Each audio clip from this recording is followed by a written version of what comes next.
क्या होगा मालूम, मेरी गाड़ी ऐसे नहीं घूमेगी, मेरी गाड़ी स्कीड कर जाएगी। समझ में आ रहा है, स्ट्रेट डायरेक्शन में चले जाएगी, मेरी गाड़ी प्रॉपरली टर्न नहीं ले पाएगी। क्लियर है। और ये बंदा इसको इधर से देख रहा है, ठीक है। तो देखो कैसा होगा मालूम, कहां लिखो, मैं इधर पे लिख देता हूं, ठीक है। देखो अगर कभी कोई चीज सर्कुलर मोशन अगर परफॉर्म करती, ठीक है, सर्कुलर मोशन परफॉर्म करी, सपोज मेरी गाड़ी ऐसे घूम रही है, ठीक है, इस तरफ आप लोग को क्लियरली दिखाई दे रहा है, ठीक है। हाँ इधर देखो, सपोज ये सर्कुलर मोशन है, ये मेरी कार है, ठीक है। ये कार ऐसे घूम रही थी ना, ये कार देखो ऐसे घूम रही थी, सही है। लेकिन ऐसे ये कार ऐसे कब तक घूमेगी, ये कार ऐसे कब तक घूमेगी, तो आप लोग बोलेंगे सर जब तक के घुमाने वाला फोर्स है तब तक घूमेगी। और घुमाने वाला फोर्स मतलब सेंटीपीटल फोर्स, और घुमाने वाला फोर्स कौन प्रोवाइड करता है, फ्रिक्शन प्रोवाइड करता है। मतलब जब तक के फ्रिक्शन प्रोवाइड कर रहा था, जब हम लोग ने स्पीड 1 किए थे 1 न्यूटन की जरूरत थी, फ्रिक्शन प्रोवाइड कर दिया। जब स्पीड 2 कर दिए 4 न्यूटन की जरूरत है, फ्रिक्शन 16, हम लोग ने 15 एज्यूम करे थे लिमिटिंग फ्रिक्शन, तो फ्रिक्शन ने प्रोवाइड कर दिया। जब हम लोग ने स्पीड 3 कर दिए, ठीक है, हम लोग को जरूरत है 9 न्यूटन की, तो फ्रिक्शन ने वो भी क्या करा, प्रोवाइड कर दिया, सही है। लेकिन जब 6 स्टूडेंट ने पीछे से और बोले सर और स्पीड इंक्रीज करो टर्न लेने के टाइम, हम लोग ने स्पीड की क्या कर दिए, हम लोग ने स्पीड कर दिए 4 कर दिए। अब हम लोग को जरूरत हो गई 16 की, फ्रिक्शन तो सिर्फ 15 तक प्रोवाइड कर सकता है, फ्रिक्शन 16 तक प्रोवाइड नहीं कर सकता, तो मेरी गाड़ी घूमेगी क्या, क्योंकि अब उसको फ्रिक्शन मतलब सेंटीमीटर फोर्स, घुमाने वाला फोर्स फ्रिक्शन ही दे रहा था ना, तो घुमाने वाला फोर्स नहीं मिलेगा, तो मेरी गाड़ी नहीं घूमेगी, और मेरी गाड़ी कहां चले जाएगी, स्ट्रेट चले जाएगी। समझ में आ रहा है, मेरी गाड़ी ऐसे टर्न नहीं लेगी, मेरी गाड़ी ऐसे टर्न नहीं लेगी, क्योंकि टर्न कब तक ले रही थी, जब तक के क्या हो रहा था, उसको घुमाने वाला फोर्स मिल रहा था, फ्रिक्शन मिल रहा था। 1 किए, वेलोसिटी की वैल्यू, स्पीड की वैल्यू मिल गया, ठीक है। फिर 4 की जरूरत थी, मिल गया। फिर 9 की जरूरत थी, मिल गया, तब तक टर्न कर रही थी। लेकिन जैसी 16 की जरूरत हुई, फ्रिक्शन तो 15 तक के नहीं मिल पाया, तो गाड़ी ऐसे टर्न नहीं होगी, गाड़ी स्ट्रेट में चले जाएगी, जिसको हम लोग क्या बोलते, हम लोग बोलते गाड़ी स्कीड कर गई।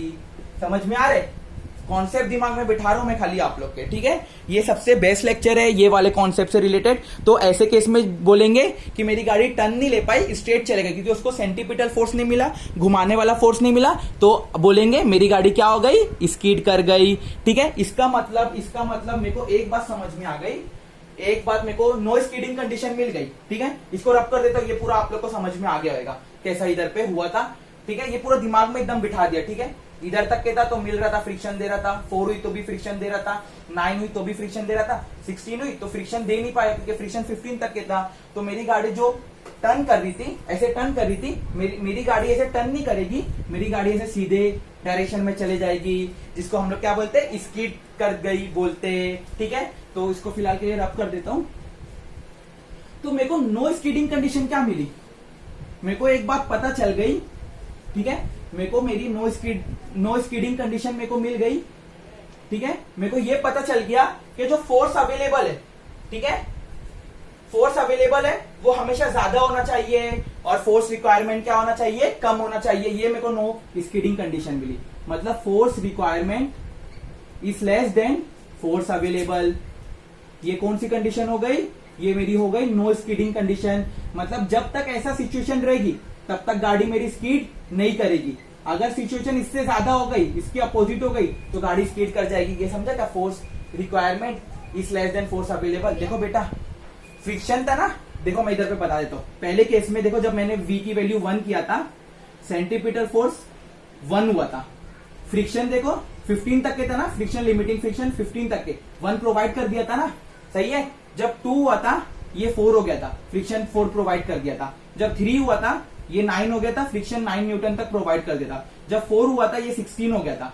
लेकिन फ्रिक्शन मेरा क्या था, 15 तक के था, फ्रिक्शन मेरा 15 तक के था, और मेरे को सेंटीपीटल फोर्स की रिक्वायरमेंट कितनी थी, 16 थी। मतलब ये केस में क्या होगा था, ये वाले केस पे गौर करो, ये वाले केस में मेरा फ्रिक्शन है 15 सपोज, ठीक है। तो फ्रिक्शन ये वाले केस में मेरा स्मॉल हो गया, लिमिटिंग फ्रिक्शन जिसको क्या बोलते हैं, फोर्स अवेलेबल बोल सकता हूं ना, फोर्स अवेलेबल मेरा क्या हो गया, लेस हो गया फोर्स रिक्वायरमेंट से, ठीक है, फोर्स रिक्वायर्ड से। मतलब मेरे को 16 की जरूरत थी, लेकिन मेरे पास 15 था, सही है। देखो 16 की जरूरत थी, मेरे को जरूरत किसकी कितनी थी, 16 की जरूरत, रिक्वायर्ड 16 था, और अवेलेबल कितना था मेरे पास, अवेलेबल 15 था। तो अगर अवेलेबल ज्यादा हो गया, सॉरी अगर अवेलेबल स्मॉल हो गया, अगर अवेलेबल कम हो गया, तो मेरी गाड़ी क्या हो जाएगी, स्कीड कर जाएगी। ये स्कीडिंग कंडीशन है, समझ में आ रहा है। तो अगर मैं चाहता हूं मेरी गाड़ी स्कीड नहीं करे तो हमेशा फोर्स जितना, अरे बेटा मेरे को जितनी फोर्स की जरूरत है उतना ज्यादा होना चाहिए ना, सही बात है।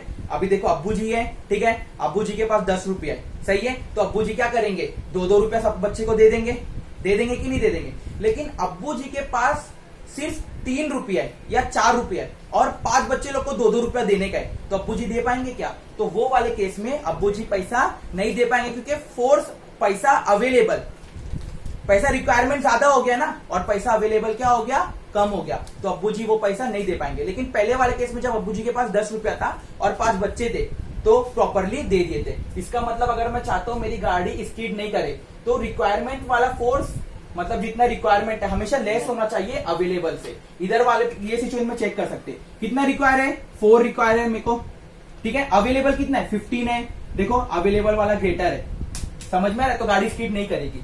स्कीड करेगी क्या, नहीं करेगी। इधर देखो अपने को फोर्स की जरूरत है 9 की, अवेलेबल कितना है अपने पास, 15 अवेलेबल है ना, तो गाड़ी स्कीड करेगी क्या, नहीं स्कीड करेगी ना, क्योंकि 15 बड़ा है 9 छोटा है, तो ये केस में गाड़ी स्कीड नहीं करेगी। नेक्स्ट में देखो 16 की जरूरत है मेरे को, ये 16 रिक्वायरमेंट है, लेकिन अवेलेबल कितना है मेरे पास, 15 है, तो गाड़ी क्या हो जाएगी, स्कीड कर जाएगी। समझ में आ रहा है। तो मैं चाहता हूं कि अगर मेरी गाड़ी स्कीड नहीं करे, मेरी गाड़ी स्कीड नहीं करे तो जितने फोर्स की जरूरत है उससे ज्यादा फोर्स अवेलेबल रहना चाहिए, तभी तो उतना फोर्स मैं दे पाऊंगा।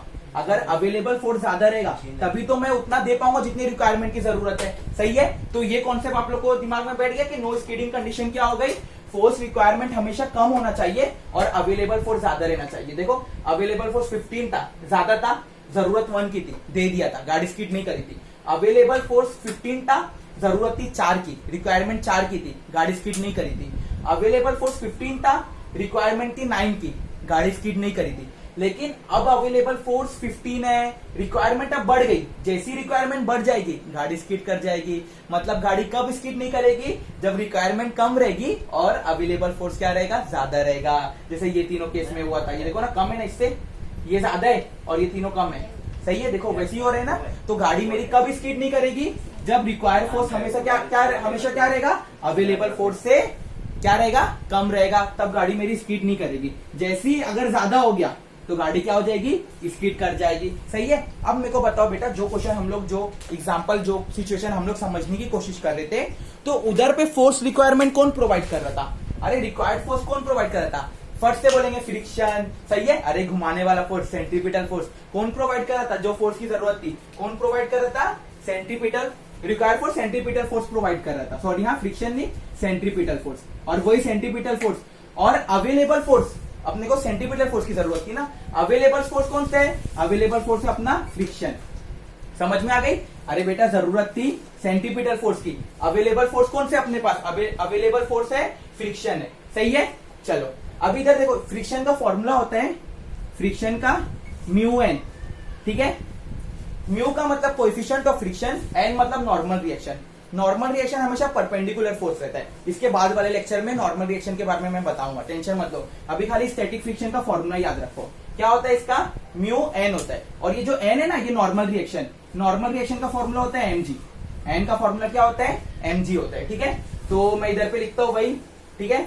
सेंट्रीपिटल फोर्स का फॉर्मूला सबको पता होगा, सेंट्रीपिटल फोर्स का फॉर्मूला होता है mv²/r, ठीक है, is less than is equal to, ठीक है। और स्टैटिक फोर्स का या स्टैटिक फ्रिक्शन का अभी हम लोग ने जस्ट फॉर्मूला देखे ना, इसका फॉर्मूला क्या होता है, म्यू एन होता है, सही है। म्यू मतलब कोएफिशिएंट ऑफ फ्रिक्शन और एन मतलब क्या, नॉर्मल रिएक्शन। अभी एन का फॉर्मूला क्या होता है, अभी तो देखे थे, एन का फॉर्मूला नॉर्मल रिएक्शन का फॉर्मूला होता है, जो परपेंडिकुलर की तरफ लगता है। हर ऑब्जेक्ट के परपेंडिकुलर पे जो फोर्स रहता है ना, एकदम परपेंडिकुलर, तो उसको ही बोलते हैं नॉर्मल रिएक्शन। तो नॉर्मल रिएक्शन का फॉर्मूला होता है mg, एन का फॉर्मूला क्या होता है, mg होता है। तो इधर पे क्या हो जाएगा, mv²/r is less than is equal to mu, ऐसी रहेगा। एन का फॉर्मूला क्या है, mg है, सही है। m से m क्या हो जाएगा, कैंसिल हो जाएगा। अपने को किसका फॉर्मूला निकालने का, अपने को वेलोसिटी का फॉर्मूला निकालने का ना, कि कम से कम कितनी स्पीड रखे, इसका ही फॉर्मूला डिराइव करने का ना, कि मेरी गाड़ी क्या हो जाए, आसानी से टर्न हो जाए और मेरी गाड़ी स्पीड नहीं करे, ठीक है। तो v² का फॉर्मूला निकालने का है, तो v², ये r उधर चले जाएगा, तो v² is less than is equal to mu rg हो जाएगा, सही है। तो v² is less than is equal to mu rg, taking square root करूंगा अगर मैं, तो v का आंसर कितना आ जाएगा, v का आंसर आ जाएगा √μRg।